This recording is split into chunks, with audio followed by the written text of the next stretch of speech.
At para po sa panghuli nating kwento ngayong araw, ito po ay ang Oedipus the King o kilala rin bilang Oedipus Rex.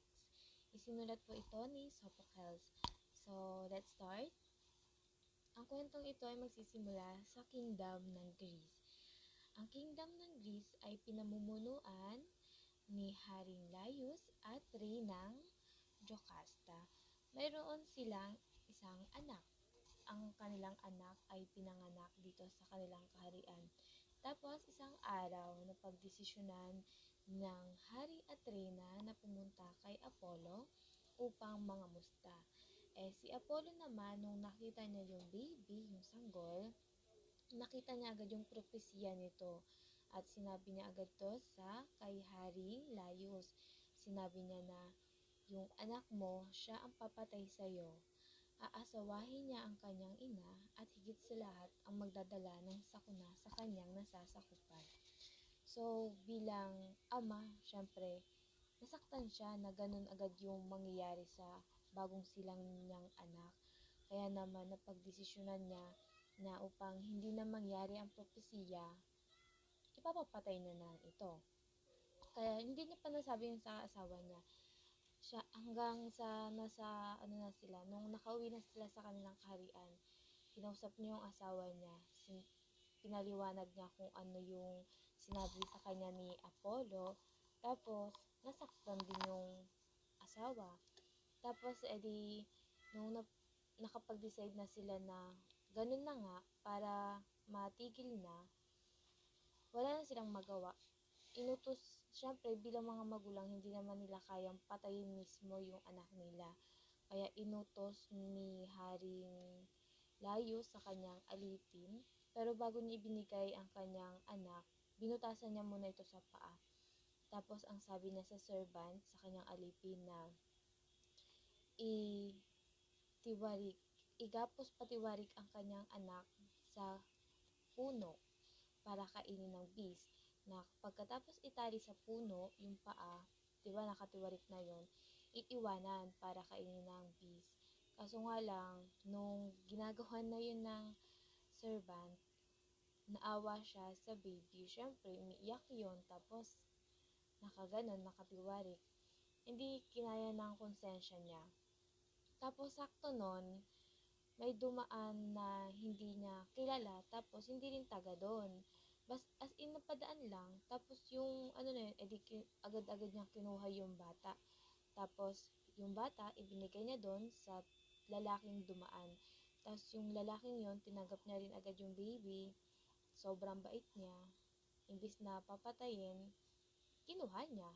Tapos, nung kinuha na ng lalaki yung baby, siya yung naglinis sa sugat, pinagamot niya, tapos bininyagan. Tapos, siya yung nagbigay ng pangalan na Oedipus, na ang ibig sabihin ay may sugat sa paa.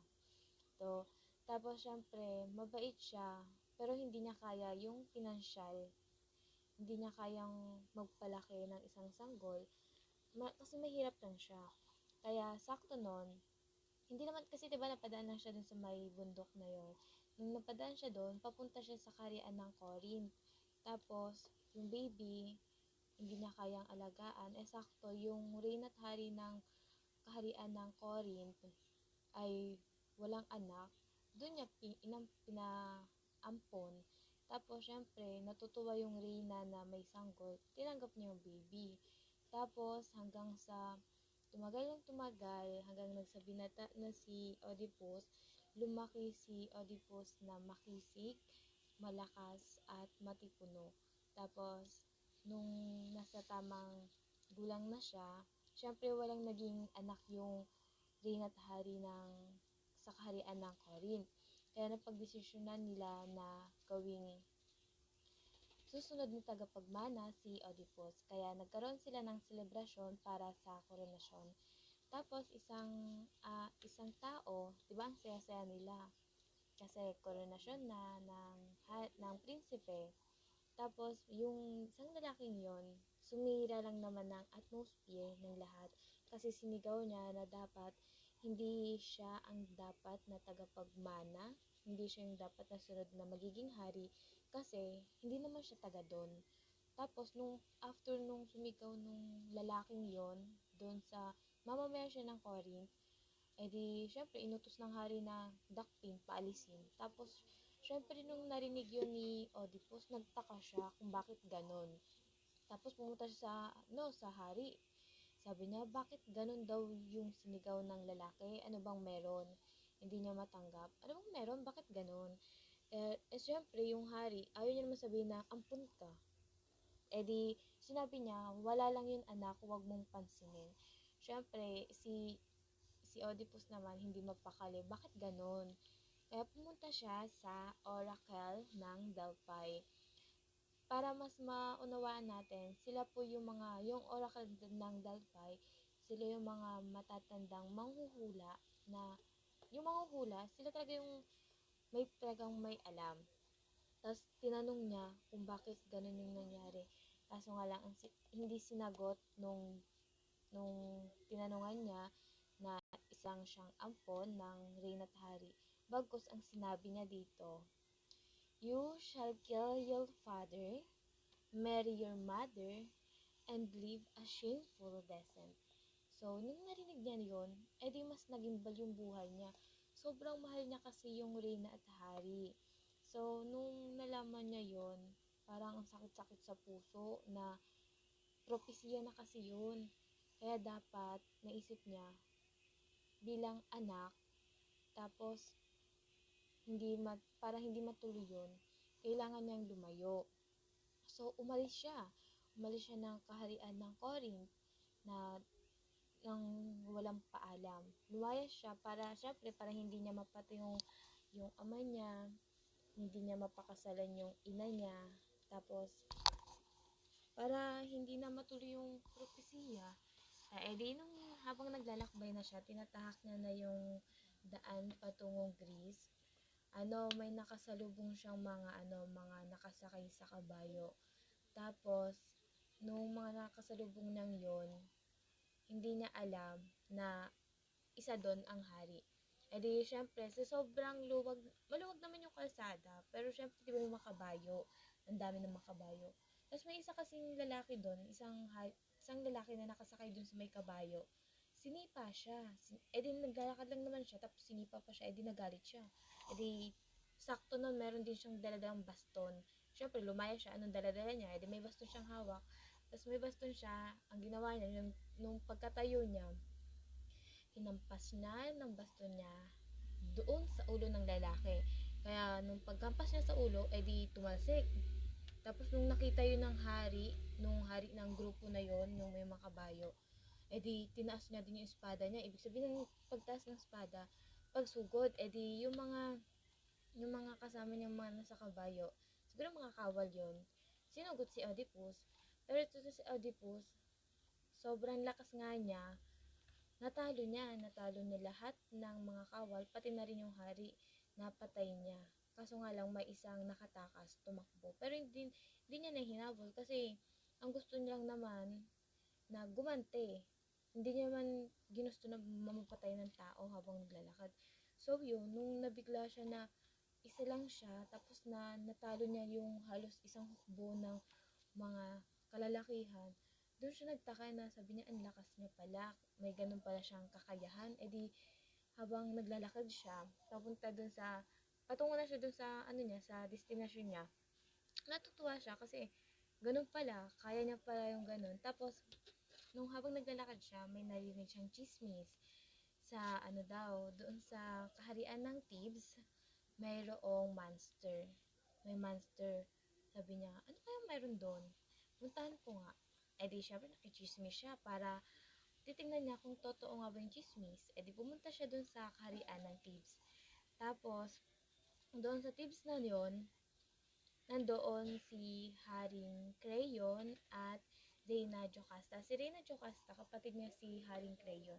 Nakita niya na nag-a-announce kasi daw yung hari namatay.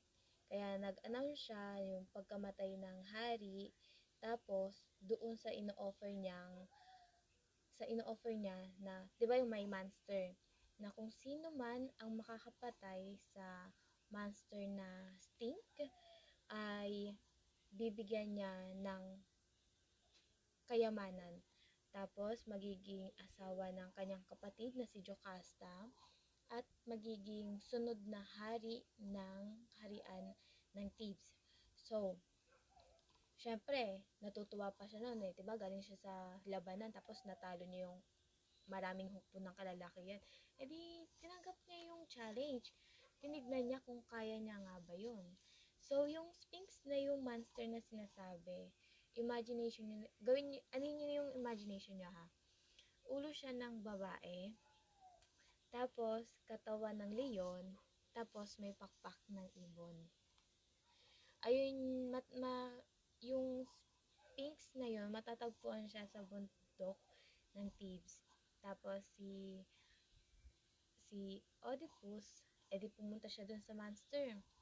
Tapos, nung nakita niya na yung monster, ang sinasabi ng monster, na kailangan matalo siya, kailangan matalo mo ako sa bugtungan, kung hindi, kakainin kita.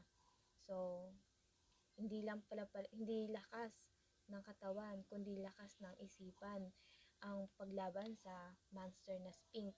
Tapos, syempre, hindi lang sa matalino, ay hindi lang sa malakas, matipuno si Oedipus dahil siya din po ay matalino. Kaya nung binanggit na ng monster na Sphinx yung kanyang bugtong,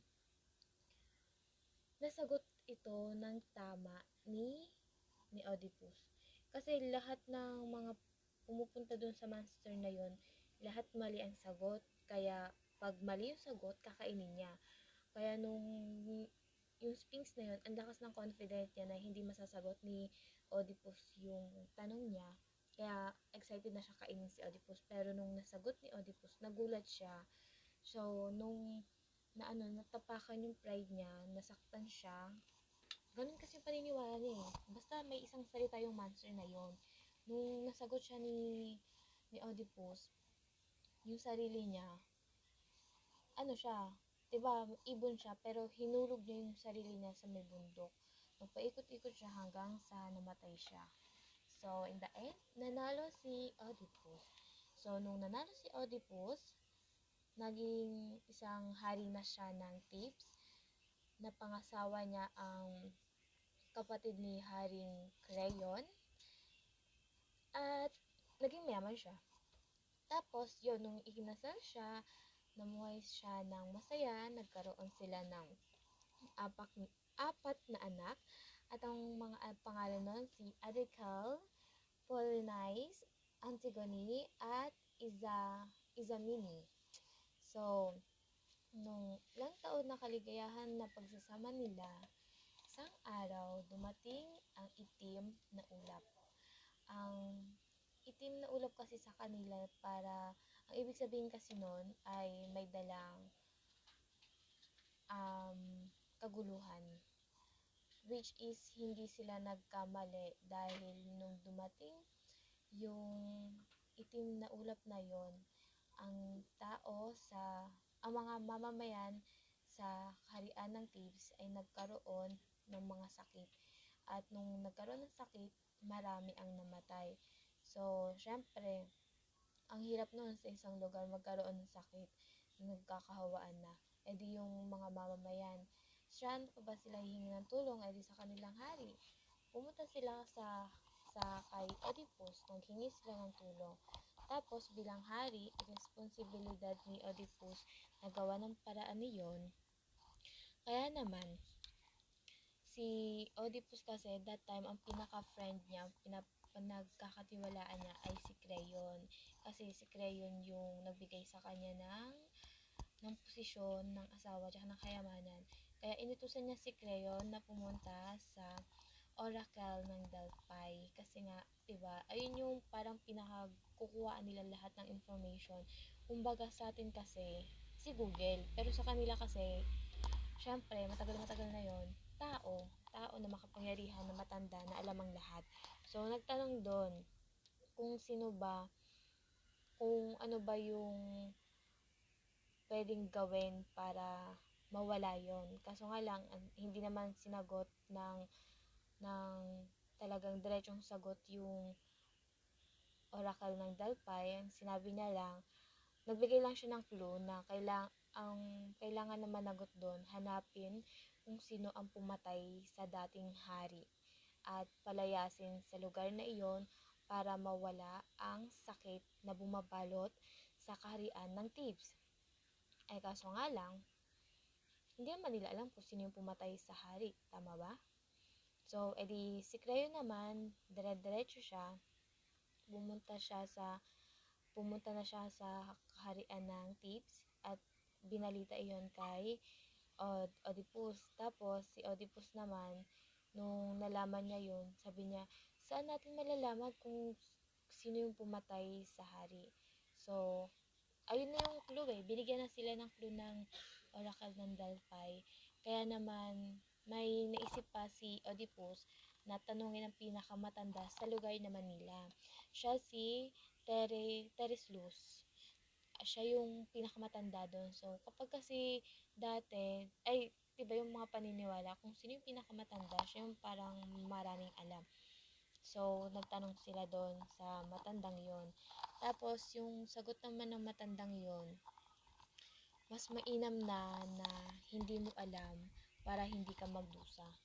Siyempre, tama ba yun na ganun yung sasabihin? E di mas lalo makukuyos yung hari. E di inisip ni Oedipus na yung matandang yon may alam. Oo, may alam talaga. Pero syempre, ayaw lang sabihin ng matandang yun. Kasi kapag nalaman na ni Oedipus ang totoo, masasaktan siya. Ayun lang naman yung pinaka-point nung matanda. Kaya ayaw niya sabihin ng diretsuhan kung sino talaga. Kaya ang dami niyang paligoy-ligoy na sagot. Tapos, naiinis na si Oedipus. Syempre, hari siya. Tapos, ang tagal-tagal na hindi pa rin nagagawa ng paraan yung nangyayaring sakuna sa nasasakupan niya. Kaya, kung ano-anong pinagsasabi niyang masasamang salita doon sa matanda. Tapos, yung matanda naman, syempre, nasaktan siya. Kaya, nung gigil na yung matanda, sinabi niya na, kapag nalaman mo na ang lahat-lahat, huwag kang magsisi.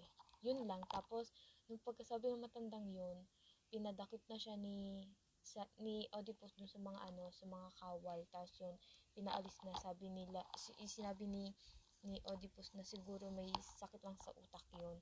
Tapos, syempre, ni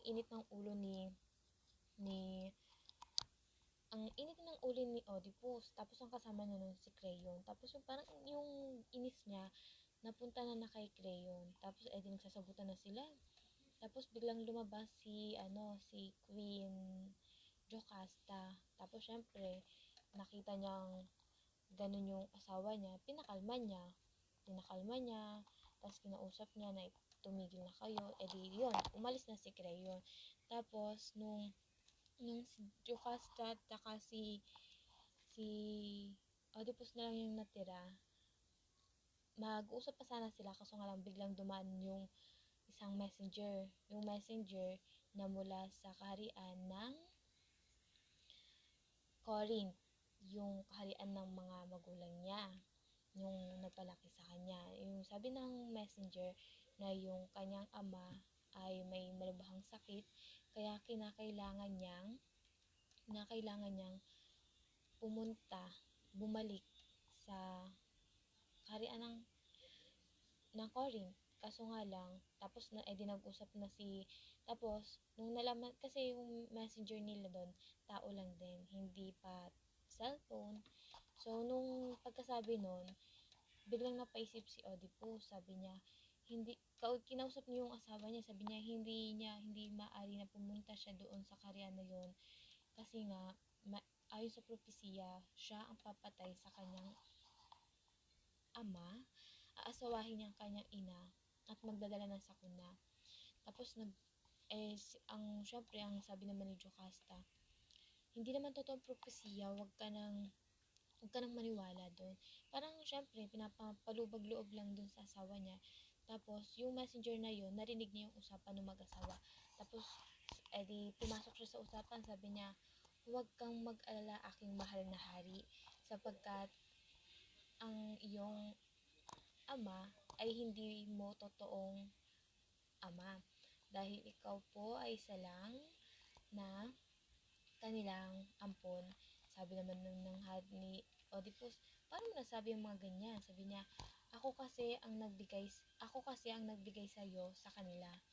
Tapos nagkaroon ng realization si Oedipus na hindi niya ama at ina iyon.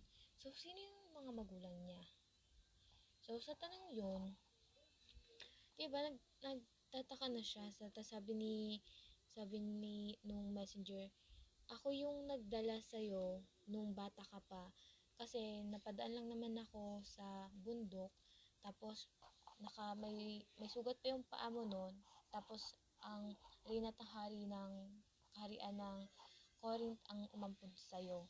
Tapos, nung narinig yun ni Jocasta, yung sanggol na may butas sa paa, tapos yung nakasabit, yun, nagkaroon ng realization dun si Jocasta na, okay, anak niya yun. Pero sa isip niya lang yun, ha.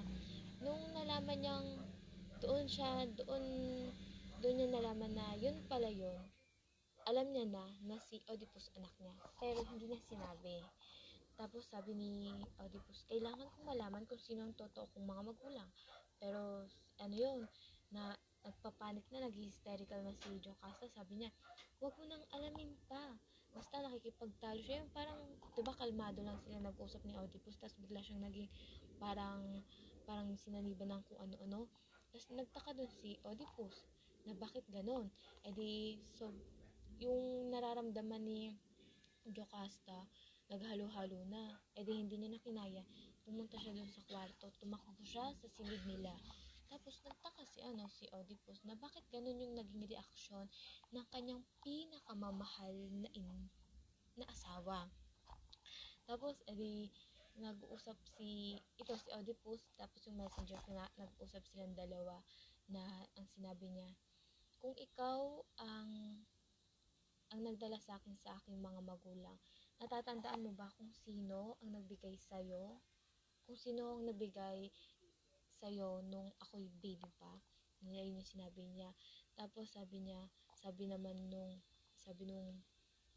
messenger, sabi niya, pwede po, kilala ko kung sino iyon. Kailangan ko lang makita at masasabi ko na agad kung sino yun. Tapos habang nag-uusap sila, may napadaan na isang lalaki. Tapos yung isang lalaki, yung servant na inutusan ng hari ng asawa ni Jocasta, ni Haring Laius. Yun, yung servant. Tapos, yung messenger, tapos si Oedipus, nag-usap sila, tapos biglang dumaan yung matanda. Pagkadaan ng matanda, namukaan nung servant, sabi niya, ikaw yun, yung nagbigay sa akin ng baby. Natatandaan mo ba yung baby na binigay mo na butas yung paa? Siya na yon, tignan mo, tinuro niya si Oedipus. Tapos, ito namang yung matandang servant, sabi niya, hindi ako yun. Tapos sabi nung messenger niya, hindi ako nagkakamali, ikaw yun. Hindi ko makakalimutan ang iyong pagmumukha kailanman. Syempre, naniwala si Oedipus. Syempre, ilang taon niya lang kasama, simula baby pa siya. Kinausap niya yung matanda. Pero yung matanda, ayaw pa magsalita. Parang gusto pa ng matanda, ilihim pa.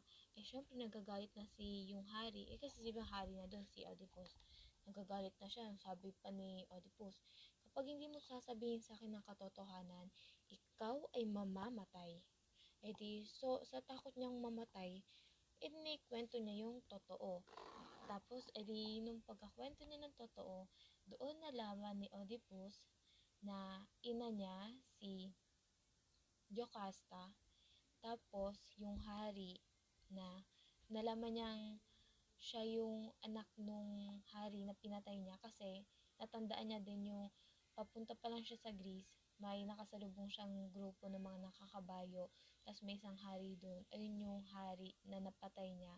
Yun pala yung kanyang ama. Syempre nagulat siya, isang araw lang yun, no? nalaman niya na hindi pala siya totoong anak ng mga magulang niya. Kaya nga lumayo siya dun sa kaharian ng Korinte para hindi na mangyari yung propesiya. Pero hindi niya alam, nung paglabas niya sa kaharian ng Corinth, doon pala nagsimula ang lahat-lahat ng nasa propesiya. Kaya nung nagkaroon siya ng, di ba nagdadamdam pa siya noon, nasasaktan siya, bakit ganun yung nangyayari. Ay, bigla siyang na-realize niya, yung asawa niya, biglang tumakbo. Tapos yung pumunta siya, edi tumakbo rin siya papunta dun sa may silid na pinasukan ng ni Reyna Jocasta. Kaso nga lang nakasarado yun. Tapos edi inano pa niya yun, giniba ba? Basta pinersa niya ang tulak, tapos nung pagkapasok niya, huli na ang lahat dahil nakita niya na si Reyna Jocasta ay nagbigti na. Nakita niya, nakasabit na yung asawa niya. Tapos yun, gulat na gulat siya, nasaktan siya.